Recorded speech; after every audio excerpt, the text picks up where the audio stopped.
తూర్పుగోదావరి జిల్లా మండపేటలో పోలీసులు చిత్రహింసలకు గురి చేయడంతో 2022 మార్చిలో ఆత్మహత్య చేసుకున్న కాపు యువకుడు ప్రగడ కృష్ణ భగవాన్కు న్యాయం చేయని వైసీపీ ఎమ్మెల్సీ తోట త్రిమూర్తులు కాపుల్ని ఏం ఉద్ధరిస్తారని కూటమి నాయకులు ప్రశ్నించారు.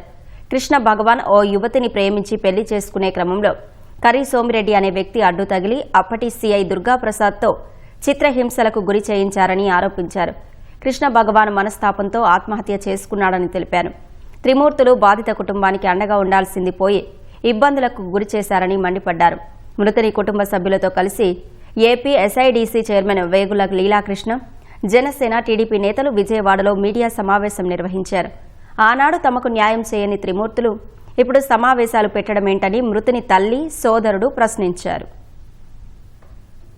2022 సంవత్సరంలో ప్రగడ కృష్ణ భగవాన్ అనే ఈ యువకుడు ఒక అమ్మాయిని ప్రేమించడం జరిగింది. ఆ ప్రేమించిన అమ్మాయి తాలూకు వ్యక్తి సత్తి సోమిరెడ్డి వ్యక్తి వైష్ణవి కాలేజ్ ప్రిన్సిపాల్. అతను ఈ అబ్బాయి ప్రేమించాడని చెప్పి ఆ రోజు ఉన్నట్టు అక్కడ డిఎస్పీగా ఉన్నటువంటి డి బాలచంద్రారెడ్డి, అలాగే స్థానికంగా ఉన్నటువంటి సిఐ అందరూ కలిసి ఈ యువకుడిని చిత్రహింసలు గురి చేస్తే ఆత్మహత్య చేసుకుని చనిపోవడం జరిగింది. ఆ రోజు కనీసం తోట త్రిమూర్తులు అనే వ్యక్తి ఈ కుటుంబానికి పరామర్శ చేయడానికి కూడా రాలేదు. ఆవేళ కనీసం బాలచంద్రారెడ్డి పైన కానీ ఆ యొక్క సోమిరెడ్డి పై కానీ ఎటువంటి చర్య తీసుకోలేదు. మేము కాపులు అని చెప్పుకుంటాం పేరే కానీ మాకు వచ్చి మీ బాబు చనిపోయాడా, ఈ బాబుకి మేము న్యాయం చేస్తామని మాకు చెప్పపోగా డిఎస్పీ బాలచంద్రారెడ్డికి, సత్య సోమిరెడ్డికి, కర్ర దుర్గాప్రసాద్కి ఉమ్మగాసి నా మీద ఇంకా నా వెనకాల నుంచిన వాళ్ళందరి మీద దండయాత్ర చేసి మా మీద కేసులు పెట్టి మమ్మల్ని చాలా చిత్రహింసలు పెట్టి తోట తిరుమూర్తులు గారు ఇదంతా చేశారు. ఇవాళ ఎలాగొచ్చారు కాపులు?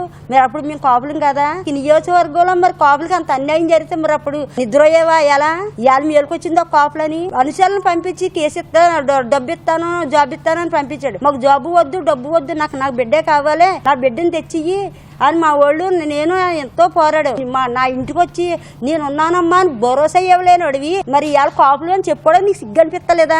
మొత్తం మాతో పాటు 800 మంది ధర్నా చేశారు. తోట తిరుమూర్తులు గారు 150 మంది మీద కేసులు పెట్టించారు. ఎందుకు అంటే సత్య సోమిరెడ్డిని కాపాడుకోవడం కోసం, ఈ కేసుని తీసేయడం కోసం, కర్ర దుర్గాప్రసాద్ని కాపాడుకోవడం కోసం ఆయన ఎన్నో ప్రయత్నాలు చేశారు తోట తిరుమూర్తులు గారు. అదే తోట తిరుమూర్తులు గారు ఈ రోజు ప్రెస్ మీట్లు పెట్టి ఎవరికి అన్యాయం జరిగింది, మేమందరం కూడా మన కాపులందరం ఓటు ఇవ్వాలని చెప్పేసి ఈ రోజు పవన్ కళ్యాణ్ గారి మీద బురద చెల్లుతున్నారు ఆయన. మరి అదే నియోజకవర్గంలో అదే మా తమ్ముడికి అన్యాయం జరిగింది. ఆ రోజు కూడా మేము కాపులే అండి. మా మీద ఎన్నో నిందలు వేశారు, డబ్బులు తీసుకున్నారని చెప్పేసి ఎన్నో నానా రకాలుగా మానసికంగా మా ఫ్యామిలీ మేము ముందుండి ఫైట్ చేస్తున్నా సరే ముందుకు వెళ్లకుండా ఎంతో చిత్రహింసలు చేశారు. మీ వైఎస్ఆర్సీపీ పార్టీ వాళ్ళు ఆ రోజుల్లో మాకు అండగా లేకపోయినా సరే మేము ముందుకెళ్లి మేము కోర్టులో ఫైట్ చేసాం. మరి అదే తోట తిరుమూర్తులు గారిని మేము అడిగేది ఏంటంటే మన మండపేటలో కూడా మీ నియోజకవర్గంలో మీటింగ్ పెట్టడం కూడా మేము చూసాం. అదే మీటింగ్ ఆ రోజు మీరు ఎందుకు పెట్టలేదు? న్యాయం చేయలేకపోయారు మీరు. నేను కాపు పెద్దలు కూడా చెప్తాను, తోట తిరుమూర్తులు గారిని ఆయన వల్ల పడద్దని నేను కోరుకుంటున్నా. కాపులందరూ కూడా ఈ బ్యాచ్ అందరినీ కూడా బహిష్కరించాలని, కులం నుంచి కూడా బహిష్కరించాలని చెప్పేసి మేమందరం కూడా కోరుకుంటున్నాం.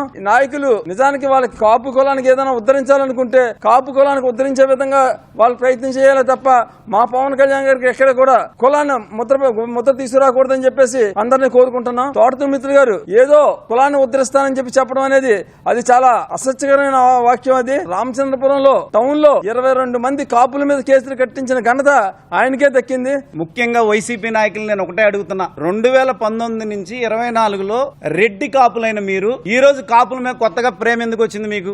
దానికి సమాధానం చెప్పాల్సిన అవసరం ఎంత? బొత్స గారు మాట్లాడతాడు, ఏదో అంటున్నాడు. కొన్ని ఒకటి క్లారిటీ ఇవ్వండి. మీరు ఎవరైతే నిన్న రెడ్డి కాపులు మీటింగ్ పెట్టారో, కాపు మీటింగ్, మీరు క్లియర్ గా మా బొత్స గారు అయితే సీనియర్ నాయకుడు, ఆయన చాలా పెద్ద నాయకులు, రాజకీయ ఉద్దండలు, తోట త్రిమూర్తులు గారు, గుంటూరులో అంబటి రాంబాబు గారు, ఇటు మచిలీపట్నంలో విశ్వాసం ఉంది. ఆ విశ్వాసం మీ నలుగురులో ఎవరికన్నా ముఖ్యమంత్రి ఇస్తారా? వైఎస్ఆర్సీపీ నుంచి జగన్మోహన్ రెడ్డిని ప్రకటించమని చెప్పండి, అప్పుడు మాట్లాడదాం, కాపుల గురించి మాట్లాడదాం.